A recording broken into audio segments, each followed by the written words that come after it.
This is Football at 4. Football at 4 is powered by the Inside the Birds podcast. It is brought to you by Bet365. Whatever the moment, whatever the sport, it's never ordinary at Bet365. And don't forget, you can get the Inside the Birds podcast on all podcasting platforms and check out their YouTube channel. Just search Inside the Birds. Adam Caplan is here. I don't know if Adam Caplan was watching the NBA playoffs last night. Denver and Minnesota.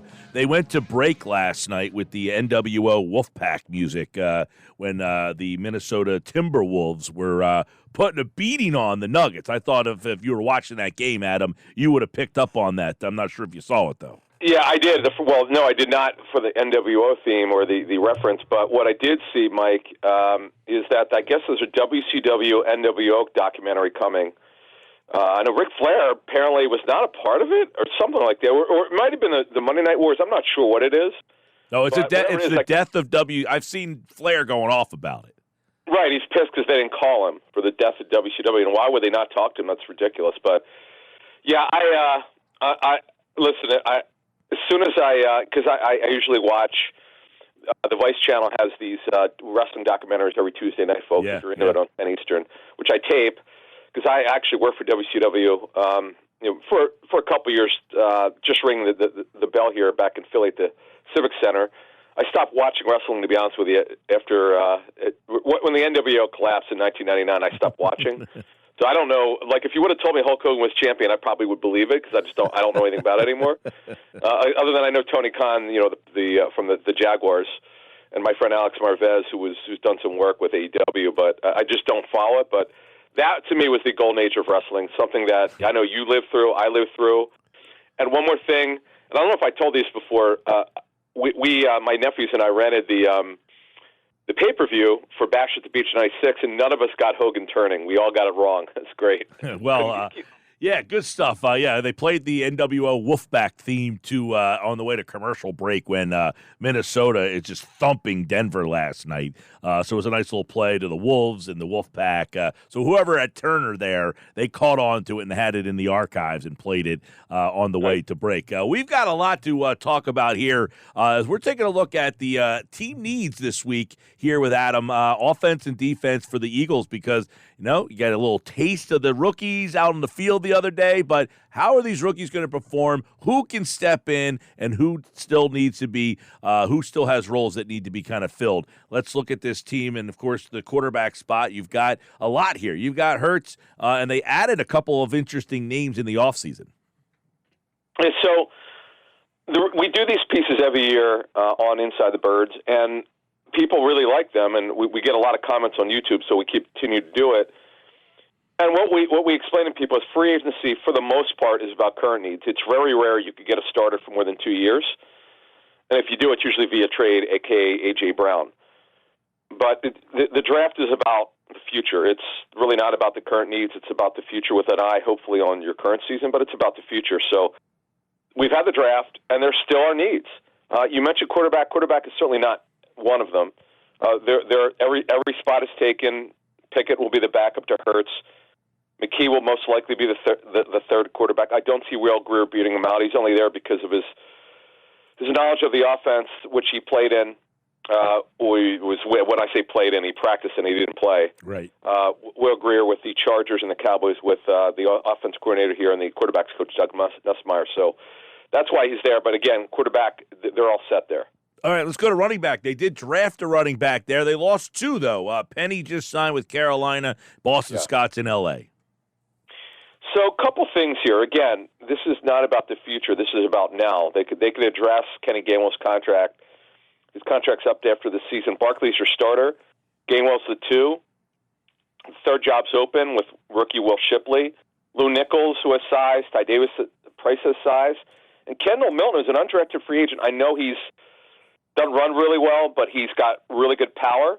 I find it interesting, Mike. One of the things we talked about on this past Monday show on Inside the Birds is boy, did they add a lot of players with size on both sides of the football. Really, at running back, they've got 4 guys of 215 or more. So, actually, if you add Barkley, of course, you might want to say how many guys have they added 225 or more? Actually, 2 of them. So, they're not completely set. If the season started today, they'd be okay. But the question is, do they want competition for that third job? And also, here's another one for you, because I've learned this from talking to coaches over the years. What is your answer if Barkley gets hurt? Are you really think Gainwell's going to be good enough with Shipley? That's where you learn how good your depth is. Yes, that's an interesting one there because obviously Boston Scott was like a security blanket. You know, you didn't play him that much, but when you needed him, you knew he could get the job done. Let's go to the wide receivers. They got an interesting mix here. You got your two studs, you got some veteran guys they brought in, and then they added some younger players. So what do you look at this in terms of needs for this position? Yeah, this one, they're in good shape, but we'll get to a couple things here. We know the starters are, in terms of Smith and Brown, they're going to be a heavy 11 personnel team. That's the scheme that Kellen Moore runs. As a matter of fact, talked to someone close to him who's worked with him in the past. He likes to run a lot of 10 personnel, which is one back, one tight end, four receivers. So you're going to see that. You're going to see that here. So is their depth good enough? Well, their number 3 receiver job isn't quite like your normal 3. Devontae Parker could only play outside, so Campbell could play inside or outside. It's going to be situational depending on the opponent and just how things are going. So they don't really have a 3, and I don't know if they'll have one. It could, if you only had to pick one, probably more Paris Campbell than Parker because Campbell has more versatility. But Mike, again, if Smith and Brown gets hurt, do they really feel Devontae Parker could run well enough at this point in his career? He'll probably be the primary backup at the X position with A.J. Brown. Does Paris Campbell run well enough, or could he stay healthy enough to back up Smith? If they don't trust that, then they're going to sign another veteran. If they believe in it, they'll go with those 4, and they'll probably keep 6 receivers: Johnny Wilson, Anais Smith, who's only really an inside receiver, with the ability to play that Z position, which they may cross-train him in. They like Austin Watkins, who they gave a decent guarantee to. They got Jacob Harris, who was a tight end / receiver for the Rams. And, of course, Britton Covey is only a slot receiver, and Joseph Ngata, who had a good training camp last season but didn't make it. They really want to take a look at these young kids and their OTAs and their mandatory camp. That will ultimately determine, before we move on to the next position, whether they sign a veteran, because they have to have someone who they trust on the back end. Adam Caplan, Football at 4 from the Inside the Birds podcast. I think this one might be very intriguing at camp. The tight end spot, you got Dallas Goedert. We thought they could go draft a guy. They did not do that. So what are we seeing here? Yeah, boy, this is a spot. Again, it's not about numbers. Depth is not about numbers. It's about talent and performance, and do you trust the situation? Behind Goddard, always think of this, folks. If your starter gets hurt, what's your answer? If Goddard gets hurt, remember before it was Jack Stoll and Calcaterra Jimmy rigging it to somehow put up production. 2 years ago, it was okay. Last year, not as good. So if Goddard gets hurt, you have C.J. Uzomah, who would be their wide tight end, the inline tight end. And then you got Calcaterra. Albert O doesn't block very well, but who's an athlete. And they got a bunch of low-end guys like Noah Tungiai, McClellan Castles, who was signed as an undrafted free agent, and E.J. Jenkins. So, Mike, it's not good enough. This is one to keep an eye on as we get closer towards training camp. And, again, OTAs will give us probably a better answer. All right, Adam, let's go to the offensive line. This is an area where there's some, obviously, stability at the tackle spot. You got your 2 returners there. You got your left tackle back. You're going to have a new center and a new right guard and a bunch of new depth pieces. Yeah, the question is, Mike, is the depth good enough? Right on paper, probably not. So you know who the 5 starters are. They're going to have to figure out who the backup center will be. It should be, barring something highly unforeseen, Matt Hennessy. We know he's had a big injury history, didn't play last season, major knee injury. But right now he's the backup center. The right guard position's wide open. Tyler Steen, once again, has the advantage. He hasn't won anything yet. That is where they have to make a decision. Are they going to let Hennessy compete for it? Trevor Keegan has not played right guard before. Are they going to let him compete for it? He'd have to be cross-trained to learn how to play it. Or do they bring in a veteran? Brett Toth could play guard. He's better off as a tackle. He's been cross-trained. He's lined up at guard before. That's just not good enough, Mike. Again, a lot of uncertainty. We reported last summer before training camp started, despite being reported that Steen pretty much has a job, we said, wait a minute. He's behind. He doesn't have a technique down, and not only was that correct, what we didn't know is, and I don't think anyone knew this, he didn't even compete for the job. They handed it to Cam Jurgens. So let's not hand Tyler Steen the job. That would be a major mistake. Let's see him win it. And OTAs will give us a lot of answers, particularly at that right guard position. Yeah, and of course, you mentioned they got some young guys they drafted late, brought in, Becton, and there's some veteran guys that are kind of hanging around. So we'll see how that offensive line all materializes. And let's go over to the defensive side of the ball. A lot of questions over here, a lot of interesting scenarios. Go to the defensive end position that, those two guys on the outside and see what they're going to end up running here and what this defensive end spot will look like. Yeah, Mike, here's the problem. When they go 5 down or they three down and 2 up, which is really a 5-0 deep front, it's really a 34 defense, but makes it look like a 5 front, a 50 front. Those guys, the guys who are going to play with their hand down will be Josh Sweat, Milton Williams. After that, Mike, they've got problems. I mean, Bryce Huff can do it. He certainly has, but he was signed here to be a stand-up outside linebacker, a.k.a. edge rusher. He won't be playing really linebacker. He'll be rushing. Sweat will play both stand-up pass rusher and play with his hand down. As far as down linemen, they don't have good enough depth. They just don't have an answer. This is an issue for, as someone from another team pointed out, when this guy helped me look at the Eagles draft and roster. He said, man, in Fangio's defense, you need down linemen. They just don't have enough of them. They also don't have on the interior of the defensive line any depth at all. I mean, it's Davis and Carter, your starters, Mike. Could you name their third and fourth defensive tackles? Nobody has any idea who it is because it's wide open and it's no veterans. They're going to have to do something before training camp. I mean, again, folks, though, I warn people, the season doesn't start till September. It's not like they don't see this. If we see it, they see it. But the season doesn't start till September. But ideally, you'd like to get this done by training camp, and I'm sure they'll try to do that. Well, do you see a bigger role for Milton Williams? Would he be the guy that, like, they're hoping has a bigger role, or do they want to add someone that kind of is a bridge between him and the top guys? Well, with Fletcher Cox out, Mike, his snaps, which were high anyway, they're going to have to be even higher. They don't have any veterans. By the way, this is a major season for Milton Williams. Why? Final year of his rookie deal. If he blows up this season, which he's been a great story, by the way, as a third-round pick, if he does well this season, he could sign a major deal elsewhere. It'll be hard to re-sign him, but you never know. But bottom line is, Mike, their depth is not good enough on the defensive line. I don't think this is a secret. All right, linebacker always seems to be questions there. Where are they at this spot? How do we look at where they are at linebacker now? I mean, barring something highly unforeseen, they're good there only for this season. After this season, it's I don't want to call it a train wreck. It's totally a mess. But it's Dean, it's White, or your projected starters. It's Oren Burks. It's Zach Bond, or your top 4 inside backers. Trotter, if they keep 5, obviously would compete against Ben Van Sumeren for that spot. Van Sumeren's a better special teams player. He's more explosive. They have to how this is going to work. I know people are just assuming Trotter will make it. Let's just see what happens before we give people jobs. Let the guy perform first. I know it's a great story. We're all pulling for him. But there's a reason why he dropped to the 5th round. Again, now, what I would tell you is the quality of the starters are a major question. They have a lot of bodies, not a lot of answers. My sense is they'll try to go through the OTA period and see how these guys look. If Fangio's happy with them, they don't do anything. If he's not, they could add somebody. All right, let's go to what was looked at maybe as a weakness, the safety spot. How are we evaluating that now as these OTAs, mini camps, training camp are on the way? That's a great question, Mike. This is the thing. Our sense is that Cooper DeJean will play corner first, at least initially. We certainly believe he'll be a safety long term, but for this season, I don't know if they have much of a choice because, Mike, Slay and Quinion Mitchell are going to be your starters. After that, it's hard to imagine James Bradbury will be with the team week 1. It's always about week 1. I know they owe him just under $12 million.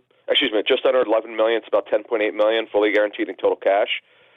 But that won't keep him on the roster. It's because if you cut him in the offseason, what do you have at outside corner? You've got Isaiah Rodgers, who just got back. He didn't play football last season. They haven't seen him yet. Eli Ricks was a really nice story development. He's ahead of Keely Ringo. Ringo is a kind of interesting player, but did not have a good training camp last year, as we reported on Inside the Birds many times. He did show some better signs when he got to play. Some signs were not very good. He's got more upside than Eli Ricks, but he's got a long way to go. So, Mike, that's another position. I'm not saying they're going to add someone at outside corner as of now, but once we get closer to training camp, it depends how they see the young kids doing. If they're not happy, someone's coming in here. If they are, they'll let the young kids compete for the backup jobs. And then safety is another one where you go, wow, this thing looks better on paper than it probably is. All right, Adam Caplan. By the way, the corner room, I don't know if there's needs there. It just seems like there's a ton of guys in that room. Like any of them, there's so many guys in there. You're going to have to wear name tags in that room. I know, they do. They have a lot of names, but again, it's never about quantity at any position in the National Football League or any sport. It's about quality. Sure, yeah. The back end is not very good at corner. We told you last year, and they got absolute. When people were saying how great these young corners are, we were like, whoa, wait a minute. It's not just Bradbury who struggled. You got to be careful with that stuff. You got to let things play out. When a guy has a good snap, the fans are like, all right, here we go. This guy's great. Let the thing play out. And one more thing on safety, we didn't really touch on it. Your projected starters, Mike, right now, we're gonna keep DeJean for now on the outside, but again, it doesn't mean he won't move over to safety at some point. That's to be determined. Gardner Johnson and Blankenship are your starting safeties. We don't know about Sidney Brown yet. We know his rehab's going well, but we just don't know yet when exactly he'll be ready. When you look at the safety group, Mike, it's Tristan McCullum was at best a fourth safety. Pretty good athlete, but there's a reason why he wasn't drafted. Andre Sam, who played at LSU, is undrafted free agent. Mekhi Gardner could play safety or corner. So, Mike, they're an injury away at safety from having major problems. Yeah, well, let me ask you real quick. You said they're going to go with Cooper DeJean on the outside first. Would that suggest? That's my sense. Right. Would that suggest, though, that he would get the first crack over Quinyon? Because you're not going to play over Slay. No. It would be Mitchell. No. It would be Mitchell over Bradbury. Now, let's look at it this way. Yes, Slay and Mitchell would be your starters, but I believe they're going to cross-train DeJean at the corner spot. That also means nickel. I should have clarified that. That should mean nickel. That should be inside and outside corner, and figure a way to get him on the field. He's got to play. He's a second-round pick. I know he's not a first-round pick, but they had a first-round grade on him. They're just in a spot now, Mike, behind Slay and Mitchell, who are your projected starters. That's why you got to play DeJean outside corner. I just don't see how they could go in the season with Ricks and Ringo, assuming Bradbury's not on the roster. How could you go in the season with this? This offense is so great on paper. Now, again, they got to prove it. Mm-hmm. This team could make a big. I know they had an awful collapse, 6 out of 7. If they could get DeJean learning one or two spots, again, probably more corner than safety, where it's really needed, and then figure it out if they have depth issues as they get through OTAs. Do they need to sign a safety or an outside corner? They'll figure that out as they take a look at these guys. But the defense has to, Mike, the defense will keep them from going far in the playoffs. Let's call it like it is, particularly in the back end. But from a talent standpoint, Mike, you add Gardner Johnson back, who was great here 2 years ago. He's been hurt a lot. Blankenship, who ideally you'd love as a third safety, which is why we believe long-term DeJean will be a safety, not a corner. But they've got problems at outside corner for terms of guys who could step in. Nothing's forgiven here. And by the way, Slay is 33 years old. Yeah. So let's not forget about that. So there have been a lot of assumptions, I think, too many, Mike. Let Vic Fangio figure this out. Of course, he has an idea, but let's see what it looks like once we get to the OTAs and then the mandatory camp, where we generally get a lot of answers. All right. I asked Jeff, as we get out of here, I'll ask you, I don't want to put you on the spot if you don't have the whole is there an undrafted guy to keep an eye on that you like? Undrafted, yes. This one's an easy call for us because we've been on this guy for about 3 weeks. We didn't know they would sign him, though. We just knew about Gabe Hall. Mm. Gabe Hall is a perfect fit for this scheme. He could play defensive tackle. He could play. Now, it looks like an end, but it's really not. He could play the 5 technique and the 34 front. He's long. He's been a classic underachiever out of Baylor. Man, he's got all the measurables. And the hope is here, Clint Hurt, their outstanding defensive line coach. I say outstanding because he was great for the Seahawks with it. He coaches really hard but commands respect from his players, and he gets it. I got to believe this guy of their undrafted group has the best chance to make it. Now, again, we haven't got to the part where the veterans are in practicing with them yet.